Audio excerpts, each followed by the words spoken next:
Kita hari itu telah mengambil sedikit tentang satu sifat yang sangat sangat dicintai oleh Allah Subhanahu Wa Taala, itu sifat tawaduk. Kita telah bahas sifat ini sedikit tentang tawaduk.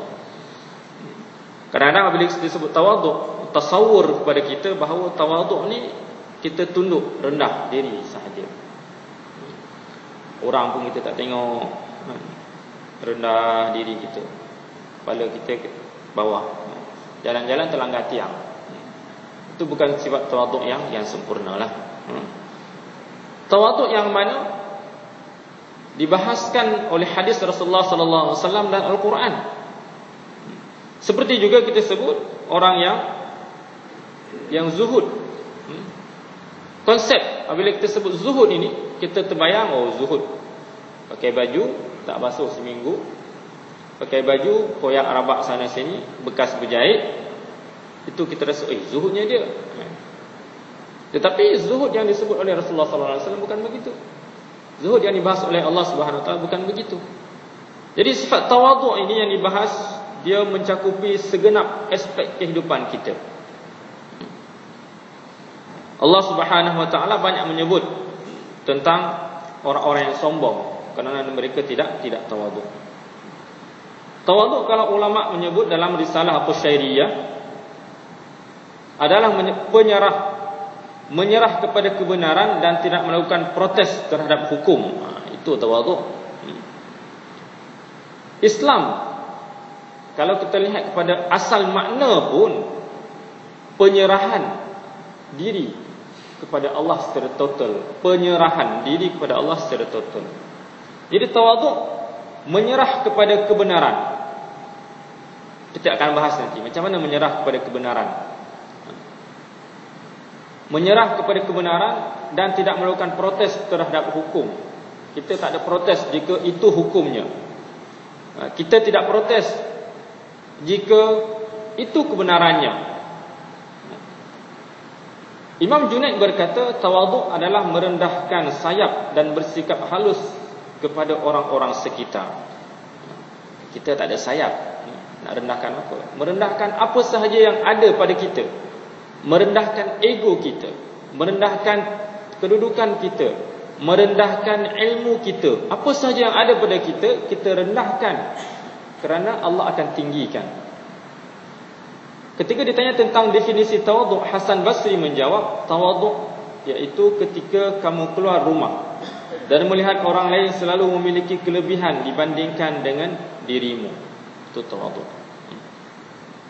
Fudail bin Iyad menjawab, tawaduk ialah tunduk dan insaf kepada kebenaran serta menerima kebenaran dari orang lain, termasuk daripada seorang anak kecil atau orang yang paling bodoh sekalipun. Itu tawaduk. Kita akan bahas definisi dulu. Berkaitan dengan ayat ini, Allah sebut, maksudnya, adapun hamba-hamba Allah yang Maha Pengasih, iaitu orang yang berjalan di muka bumi ini dengan rendah hati. Tawaduk yang mana Allah Subhanahu Wa Taala telah menetapkan pelbagai tingkat. Ada tawaduk wajib, tuan-tuan. Akhlak ni, dan salah satu tawaduk bukan dia boleh ataupun tak boleh. Boleh buat tawaduk, boleh tak buat. Tidak. Tawaduk tingkat yang paling tinggi sekali adalah tawaduk wajib. Wajib kena buat sebagaimana definisi yang disebut tadi, bahawa tawaduk adalah menyerah kepada kebenaran. Menyerah kepada kebenaran. Tawaduk terhadap agama. Tawaduk terhadap Islam. Macam mana nak tawaduk terhadap Islam? Tidak menentang teks agama dengan akal. Kita tidak sama sekali menentang, walaupun akal kita tak sampai kepada pembahasan ayat tersebut. Pembahasan kepada satu ayat, kita fikir, kita baca, kita tak sampai ayat akal kita. Memang pun Allah Subhanahu Wa Taala berikan otak kita ni, cara kita nak sampai kepada sesuatu ni, dia ada had ni. Kita tak sampai nak fikir macam mana besi boleh terbang. Tak sampai akal kita nak fikir macam mana dia boleh terbang. Kalau orang beritahu pun macam ni, kita tak sampai kerana kita tak belajar bab itu.